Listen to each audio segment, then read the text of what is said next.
Olá, alunos, bem-vindos a mais um vídeo aqui do canal do Soma Concursos. Eu sou o professor Gustavo Gutenberg, engenheiro sanitarista e ambiental, e hoje a gente vai ter aula sobre qualidade da água, mais especificamente sobre os padrões e parâmetros sobre a qualidade da água.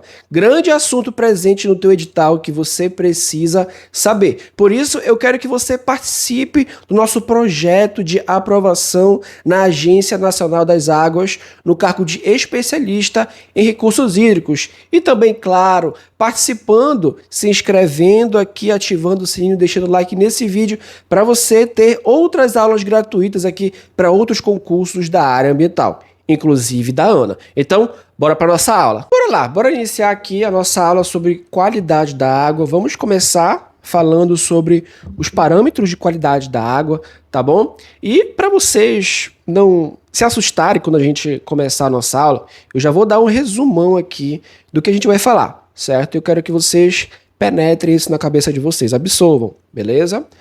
Parâmetros de qualidade da água. Vamos falar da temperatura, do pH, turbidez, alcalinidade, ferro, nitrogênio, matéria orgânica. Vamos falar dos parâmetros físicos, químicos, que são parâmetros importantes que são colocados dentro da análise de uma água. Beleza, pessoal? E a gente vai saber também qual a importância daquele parâmetro para o meio ambiente, como ele se origina naturalmente e como é originado de forma antropogênica, causada pelo homem, aquele parâmetro. E quais são os efeitos negativos ou positivos que aquela alteração daquele parâmetro, certo, físico ou químico, pode causar na sociedade. Tá bom?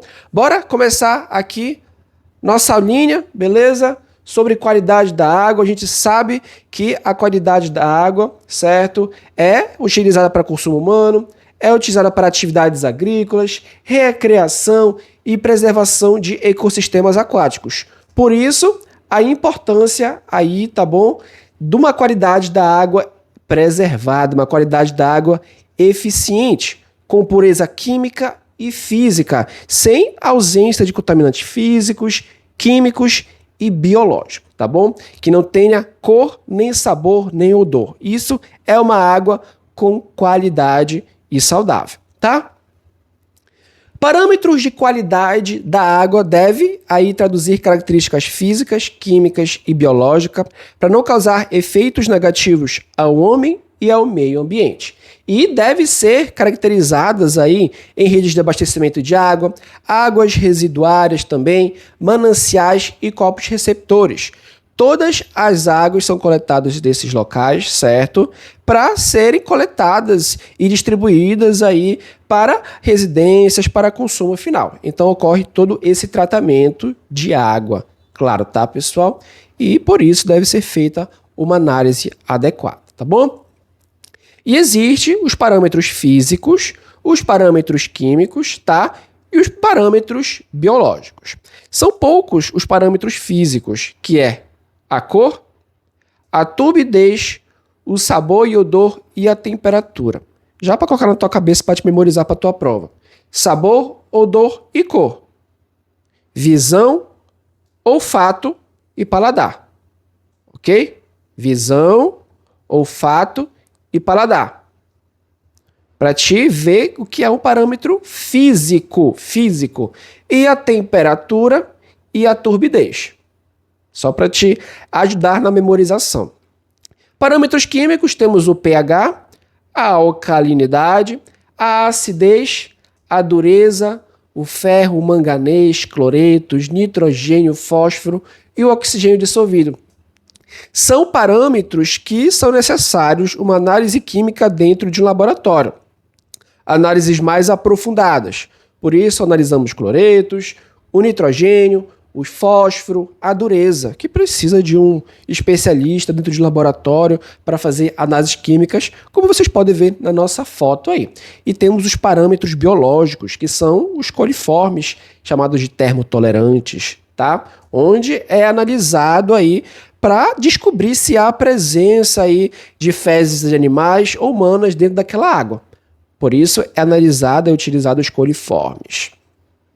Bora começar aqui com a cor, que é um parâmetro físico, ele determina o grau de intensidade da luz que sofre ao atravessá-la.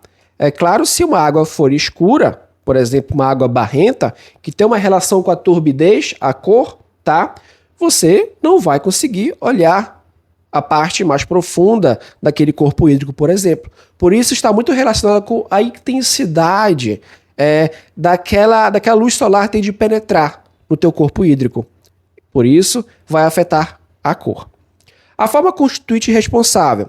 Sólidos dissolvidos, pequenos grãos micrômeros, né, que é a unidade de pequenos grãos, sólidos medidos em micrômeros. Sólidos em suspensão também pode afetar a cor daquele corpo hídrico. Tá bom, pessoal? Já adicionando aqui, além dos sólidos dissolvidos. E existe, claro, a cor pode ser originada de forma natural, tá bom? Por exemplo, da decomposição de matéria orgânica, principalmente vegetais ácidos, úmicos e fúlvicos, tá? Se você joga alguma matéria orgânica, você joga restos de alimentos em um corpo hídrico, aquela água vai ficar preta, porque está havendo uma decomposição daquela matéria. Por exemplo, vegetais ácidos, úmicos e fúlvicos. Por isso muda a cor. E existe também alterações causadas pelo homem, que é chamado de origem antropogênica, tá bom? Que se caracterizam predominantemente em estado coloidal, além de diversos efluentes industriais. Tem efluentes que têm, por exemplo, cor negra, vamos colocar desse jeito, que são lançados em corpos hídricos de forma inadequada, alterando assim aquela cor daquele corpo hídrico. Foi lançado ali um despejo de forma inadequada e alterou. Isso causado pelo homem. Certo? E essa cor tem uma importância, claro, para as estações de tratamento de água para abastecimento público, certo? Porque se não tiver uma cor adequada, não está dentro dos padrões de potabilidade, tá bom, pessoal? E essa cor, ela é, como posso dizer para vocês, ela é considerada na qualidade de água bruta, na água decantada e na água filtrada. Tudo isso é analisada. E vocês têm que saber que a cor, ela pode ser cor real ou cor aparente, tá? Que está relacionada com a turbidez. A cor real, vocês podem ver, é a cor da água cristalina, entendeu? A cor aparente é a cor de uma água mais turva. Tudo está relacionada com a turbidez, tá bom? E dada com o tamanho das partículas. Tá bom, pessoal? É muito importante de vocês verem essa diferença, tá? Para estabelecer se é cor aparente ou cor real, tá bom? É pelo tamanho das partículas. Beleza, pessoal? Vamos continuando aqui, entrar na turbidez agora. A turbidez, relacionada com a cor também, é o grau de atenuação de modo que aquele feixe de luz solar impeça de penetrar no teu corpo hídrico, entendeu? A atenuação da intensidade que um feixe de luz sofre ao atravessá-la. Tudo isso é impedido por areia, por silt ou por argila. Como vocês podem ver, existe aí rios muito barrentos, como vocês podem ver na nossa imagem, entendeu? Que danifica, o que prejudica a passagem da luz solar para partes mais profundas daquele corpo hídrico. Então, turbidez está relacionada também, tá bom, com a capacidade de luz solar atravessar. E existe a origem natural, tá? Causada por areia, silt, argila, partículas de rochas, algas e micro-organismos que afetam a turbidez daquele corpo hídrico, tá bom? E novamente, despejos domésticos, despejos industriais, erosão, assoreamento, micro-organismos também são realizados, interpretados, causados pelo homem, tá bom? Pode afetar sim a turbidez da nossa água. E também é importante para as estações de tratamento de água, sendo um parâmetro operacional, tá, pessoal? Principalmente nas etapas de floculação, coagulação, sedimentação e filtração no tratamento de água. Sabor e odor. Sabor e odor é o parâmetro que é mais evidenciado, mais falado pela população. Ah, essa água tá tá amarela, não gosto, tá com gosto salgado, tá com gosto de ferro, entendeu? Então, existe aí essa reclamação dos consumidores perante o sabor, o odor, certo? E a cor, tá bom? E temos a interação do gosto, né, que pode ser uma água salgada, uma água azeda, amarga, doce, e o odor, que é a sensação olfativa. E existe também aí formas constituintes responsáveis, como os sólidos em suspensão e os sólidos dissolvidos, e claro, também gases dissolvidos também podem alterar o sabor e o odor daquela água. Origem antropogênica, despejos domésticos, despejos industriais e gases dissolvidos. Existem indústrias muito específicas que introduzem gases de forma de seus efluentes industriais, né? E acabam lançando em corpos hídricos, alteram também o sabor e o odor daquele corpo hídrico, além do próprio despejo industrial e doméstico. E a maior causa da importância do sabor e odor é a reclamação dos consumidores. Tá bom, senhores? E a água também produz uma sensação de odor, ou sabor nos sentidos humanos, tá? É só uma questão básica para vocês se adentrarem na questão do sabor e do odor, beleza, pessoal? E está relacionada também com a decomposição da matéria orgânica. Se for lançado como um despejo doméstico, será causado por um homem. Se for de forma natural, tá? Será também será causado, tá, de forma natural. Por isso, decomposição biológica da matéria orgânica. Por isso que vocês veem aí o fenômeno de eutrofização, que a gente vai falar mais para frente, que as águas eutrofizadas, elas ocorrem pela floração excessiva dessas águas devido à presença de grande concentração de nutrientes, que é surgido aí essa alteração no sabor e no odor. Beleza, pessoal? Temperatura. Temperatura é a capacidade de intensidade do calor naquele corpo hídrico. É uma condição muito importante em diversos estudos relacionados ao monitoramento da qualidade da água. Mas a gente não consegue perceber muito bem essa temperatura, certo? Quando a gente vai fazer fisicamente, como se eu fosse consumidor de uma água aqui na minha frente. Entendeu? Mas existe esse parâmetro a ser analisado. Beleza, pessoal? E essa temperatura, ela é transferida em forma de aspectos físicos, como aspectos de condução e convecção térmica, tá? Como vocês podem ver. E existe também origem antropogênica, principalmente para aquelas indústrias que têm aí torres de resfriamento, certo? Que acabam mudando também a temperatura daquele corpo hídrico, igual o sabor e o odor. Existem equipamentos muito específicos, pessoal, que acabam alterando aquele parâmetro físico daquela água, tá bom? A importância é que elevações de temperaturas aí aumentam reações químicas e biológicas, ou seja, essas temperaturas, se for uma temperatura muito alta, pode ocasionar a mortalidade de uma biota aquática, peixes e outros animais, entendeu? E também a temperatura é uma condição muito importante na análise de água, no monitoramento da qualidade das águas, tá bom, pessoal?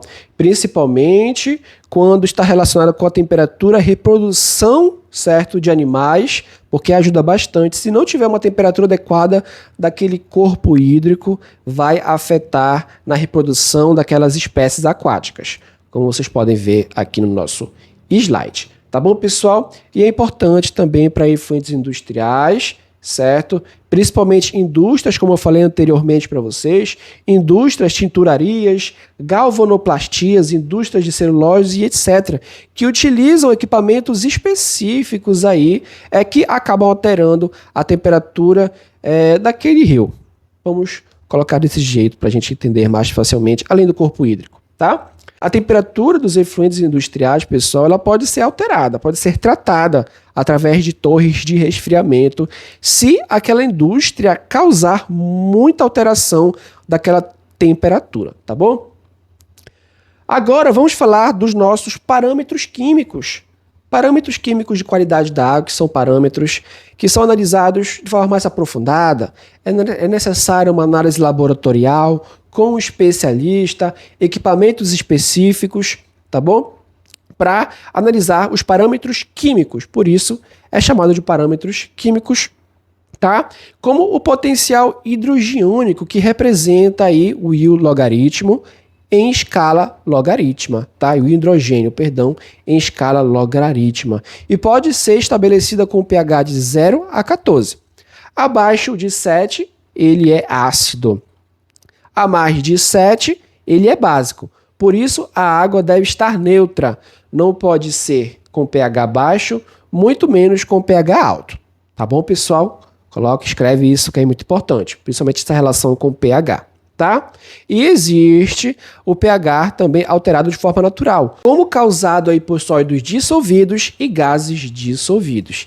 E anteriormente, lá antigamente, na época da história, quando a Terra começou a ser criada, o pH foi alterado de forma natural também, como por exemplo, dissolução de rochas também altera o pH. Tá?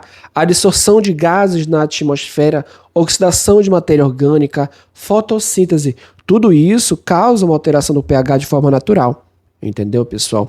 E, obviamente, a origem antropogênica, por isso que não pode fazer um mau acondicionamento dos efluentes industriais e domésticos em um corpo hídrico. É necessário uma autorização do órgão ambiental. Entendeu, pessoal? Perante a nossa resolução CONAMA 35797, que vamos falar mais para frente, tá? Que regulamentam aí esse despejo dos efluentes industriais e domésticos nos corpos hídricos, tá? E para vocês verem, um pH muito baixo daquele efluente que é lançado naquele corpo hídrico pode causar a corrosividade e agressividade quando passar lá pela estação de tratamento de água. Um pH muito baixo causa a corrosividade daquelas tubulações. Um pH muito alto já vai causar incrustações naquelas tubulações. É muito importante fazer esse tratamento do pH na estação de tratamento de água, porque pode causar problemas nas tubulações. Por isso, deve sempre fazer essa manutenção. Parâmetros também, o pH, novamente aqui, padrões elevados e baixos, pode também causar efeitos para a nossa pele e nos olhos, tá? Efeitos causados ao homem, tá? pH afastado da neutralidade, como eu falei para vocês, pode causar impactos negativos à vida aquática e aos micro-organismos. Por isso é necessário aí ter um tratamento adequado, principalmente o tratamento biológico dos esgotos. Tá? Elevação de pH pode estar associada à proliferação de algas, assim como a temperatura, assim como nutrientes. Tem muita água naquele corpo hídrico? pH, temperatura, tudo isso vocês podem aprender. Vocês veem que está eutrofizado aquele corpo hídrico. Vocês sabem que tem um monte de parâmetros ali desestabilizados, que não estão de acordo com aquela qualidade de água. Entendeu? Valores elevados associados à proliferação de algas, já não estou conseguindo nem falar. Eu sempre errei quando era criança, algas. Eu falava águas. Eu não conseguia. Mas olha só, estou tendo uma dificuldade aqui. Mas é algas, ok? Valores elevados ou baixos podem ser indicados também da presença de efluentes industriais. Quando a gente vai analisar um corpo hídrico, que a gente quer pedir um diagnóstico do que está causando como pode dizer para vocês, aquela poluição daquela água, aquela contaminação daquela água, o que está causando? Existe alguma indústria que está lançando algum efluente industrial de forma inadequada? Bora analisar essa água. Se o pH estiver elevado ou baixo, tem presença de efluentes industriais, porque está alterando aquele pH natural. Beleza, pessoal? Agora, a alcalinidade. A alcalinidade, ela não é muito presente de forma em paladar, vamos supor assim, dentro do consumo humano, tá? Por exemplo, a alcalinidade, ela tem capacidade de neutralizar ácido, ela resiste às mudanças de pH. A forma constituinte responsável, natural, são os sólidos dissolvidos, geralmente ocasionados, tá bom? Dissolução de rocha também, reação de dióxido de carbono com a água. Origem antropogênica, despejos industriais, como todo mundo já sabe, que é o principal efeito negativo, beleza? Dos nossos parâmetros, que alteram nossos parâmetros, e tem o significado sanitário, certo? Na água potável. Em concentrações elevadas, tá bom, pessoal, de alcalinidade, ela pode te dar um efeito amargo na água, tá bom? Vamos continuando. Acidez trabalha em conjunto com o pH, tá bom? Ele está relacionado à capacidade da água de resistir a mudanças de pH causada pela base, tá bom? E é devida principalmente à presença de gás carbônico livre. E responsável são sólidos dissolvidos, gases dissolvidos também. Origem natural, dióxido aí absorvido na atmosfera e resultante da decomposição de matéria orgânica e gás sulfídrico. Novamente falando, origem antropogênica, despejos industriais, passagem de água por minas abandonadas. Olha só que interessante. A passagem da água daquele rio por minas abandonadas que possui ali componentes químicos diferentes, como cádmio, ferro, dentre outros componentes químicos, pode alterar a acidez daquele rio, caso passe por uma mina abandonada. Tá bom?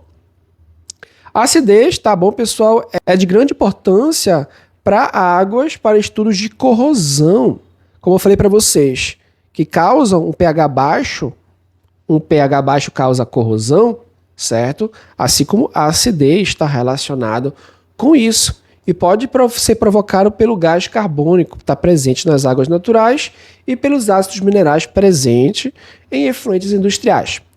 Por isso, deve sempre fazer esse monitoramento desses despejos industriais para ser lançado de forma ambientalmente adequada, certo? Porque todos esses componentes que são utilizados dentro da produção de uma indústria específica possuem componentes químicos específicos que podem alterar aquela qualidade daquela água, tá bom? Temos também a dureza, pessoal. A dureza é a capacidade de precipitar sabão, está relacionado com o sabão. Você olha para aquele corpo hídrico, olha, tem espuma. É a dureza que está alterada, entendeu? E é causada principalmente por sólidos dissolvidos, tá bom? E existem componentes específicos que alteram a dureza. Quando vocês estudarem lá para a prova de vocês, o que altera a dureza? Cálcio e magnésio. O único dos parâmetros químicos que são alterados por componentes químicos como cálcio e o magnésio. E dissolução de minerais também que alteram. Tá bom, pessoal? Antropogênico, causado pelo homem, são os despejos industriais. E como eu falei para vocês anteriormente, a dureza não dá para a gente identificar a olho nu, nem por cor, nem por sabor, nem por odor, entendeu? Então não costuma causar problemas sanitários, mas pode causar incrustações nas tubulações de água quente. Olha só. E temos também a dureza, ela é um componente analisado dentro da extração de tratamento de água, tá? Está relacionado também aí com, por exemplo, uma água doméstica que utiliza muito sabão. Vamos colocar lavanderias. Lavanderias alteram muito a dureza daquele corpo hídrico se for lançado diretamente. Entendeu, pessoal? É por isso que deve ser feito o licenciamento daquela lavanderia, porque ele vai te colocar dentro dos parâmetros adequados de lançamento daquele efluente, daquela lavanderia. Se tem muito sabão naquele corpo hídrico, deve ter muitas lavanderias por perto, deve ter ocorrer a lavagem de sabão de caldeiras das indústrias, por exemplo. Entendeu? Por isso está relacionado a isso. Além de causar, sem sabermos, de efeitos à saúde humana, como o cálculo renal, né? Em cidades abastecidas com águas duras, sem um tratamento adequado, não está de acordo com aquela água que é captada daquele corpo hídrico. Entendeu? E existe também abastecimento industrial que tem uma grande dificuldade com a dureza também, caso seja utilizada na produção dos seus produtos. Tá, pessoal? Ferro e manganês. O ferro e manganês, pessoal, é um parâmetro químico também muito utilizado. Não está dentro muito do sabor, da cor e do odor. Claro que tem que estar dentro se for uma quantidade pequena, porque a água com muito ferro dá para a gente saber. Certo? Mas tem pouco significado sanitário quando se trata de concentrações pequenas, beleza? Porque são encontradas nas águas naturais, principalmente quando ocorre na dissolução de compostos. Altera também pelos despejos industriais e sólidos dissolvidos e em suspensão costumam alterar o ferro e manganês daquela água, beleza, pessoal? E pode ser identificado presente, né, naquela etapa de coagulação ou floculação daquela estação de tratamento de água. São as principais etapas da estação de tratamento de água, onde é retirado o material grosseiro, é retirado os sólidos dissolvidos, sólidos em suspensão, e todos esses parâmetros são utilizados, tá bom? Inclusive é coletado ali em um recipiente, beleza, específico, para coletar aquela água para ir para o laboratório. Tudo isso é feito numa estação de tratamento de água. Tá bom, pessoal? Temos também os cloretos. Os cloretos estão relacionados com as águas naturais, tá bom? Em maior e menor escala contém íons resultantes de solução de minerais, causado também por sólidos dissolvidos, tá bom? Dissolução de minerais, algas e micro-organismos também alteram, certo? Os cloretos daquele corpo hídrico. Obviamente, despejos industriais e domésticos causados pelo homem também. E pode causar um efeito salgado na nossa água, caso caso esse cloreto esteja em condições muito extremas, tá? Por isso eu coloquei aqui uma água com limãozinho, porque dá uma água salgada. Beleza, pessoal? Fósforo está ligado à corrosão e ao ferro, tá bom? Alteração do pH, beleza, pessoal? E o fósforo ele pode estar presente em diversos componentes, como ortofosfato, polifosfato, o fósforo orgânico, e tudo depende do pH. Sólidos dissolvidos e em suspensão são os principais causadores, beleza? Responsáveis pela alteração do fósforo na água. E o que pode causar de forma natural? Dissolução de compostos de solo e decomposição de matéria orgânica pode alterar o fósforo. Fertilizantes, olha só, novo componente que altera aí, causado pelo homem. Fertilizantes altera o fósforo, beleza, pessoal? Além de despejos industriais e domésticos e excremento de animais. É importante vocês colocarem uma tabelinha e verem as diferenças do que cada parâmetro pode ocasionar naquele corpo hídrico, seja de forma antropogênica, por exemplo, porque existem algumas especificidades, entendeu? Por exemplo, causado pelo homem, os fertilizantes é o primeiro que altera o fósforo. Claro, tá, pessoal? E tem pouco significado sanitário nas águas de abastecimento, porque a gente não consegue ter o odor, não tem sabor, não tem cor. Então tem pouco significado. Beleza, pessoal? Temos também o nitrogênio, tá? Que está presente na nossa biosfera e está relacionado com estados de oxidação. O nitrogênio também, pessoal, está presente em diversos formatos, beleza? E características, porque você sabe que existe diversos componentes nitrogenados, tá? Causados por sólidos dissolvidos e em suspensão. E olha só, mais especificidade quando causado de origem natural, como proteína, clorofila, tá? Vários outros compostos domésticos são causados aí de origem natural, o nitrogênio. Despejos industriais, domésticos, fertilizantes causados pelo homem. Nitrogênio e fósforo, tá? É causado pela fertilizante. Anota isso daí para ti. Faz uma tabelinha para te colocar uma diferença do que é origem antropogênica, do que é origem natural. Dá facilmente para te criar uma tabela que vai te ajudar a memorizar. Tá bom, pessoal? E nitrato, caso ele esteja alterado dentro de uma estação de tratamento de água, ele pode causar, sim, doenças como palavra difícil, hein? Meta-hemoglobinemia. Olha só, quase eu não consigo falar essa palavra. Essa doença pode causar aí nos seres humanos, tá? Essa meta-hemoglobinemia, tá bom? Temos o oxigênio dissolvido, que é um parâmetro muito importante, tá, pessoal? Vamos supor que a gente faça uma análise química dentro de um laboratório. É necessário um estudo aprofundado, uma análise mais aprofundada para a gente estudar o oxigênio dissolvido.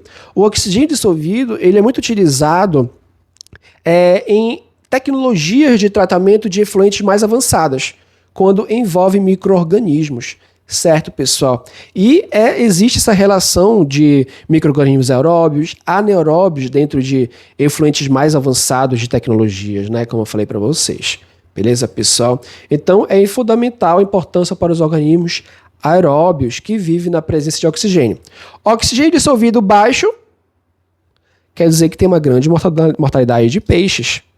Oxigênio dissolvido alto, peixes vivos. Ok, pessoal?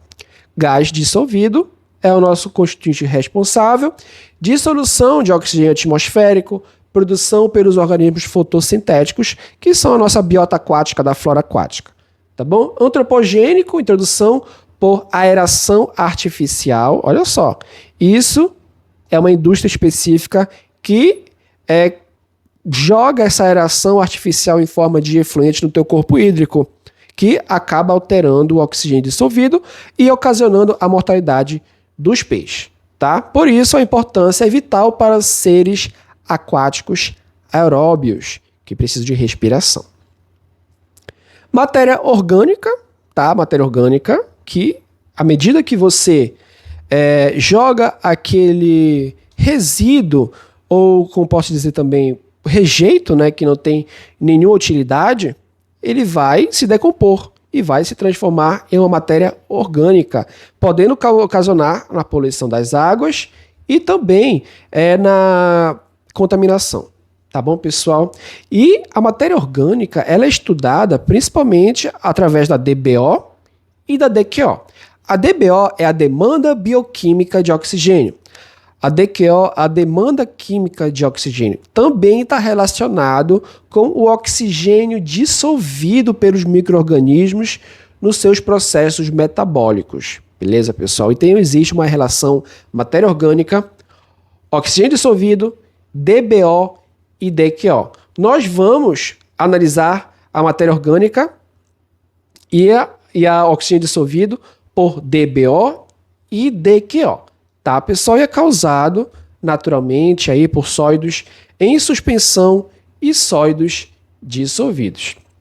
Como eu falei para vocês, se você jogar matéria orgânica vegetal ou animal, ele vai se decompor e vai virar uma matéria orgânica. Por isso, é uma origem natural, certo? Porque pode causar pela mortalidade ali de forma natural daquelas espécies presentes no corpo hídrico. Vamos fazer uma questãozinha aqui? Bora lá.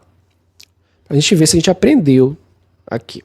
Entre os indicadores de qualidade física da água para o consumo humano, destaca-se o odor, para o qual os padrões de potabilidade.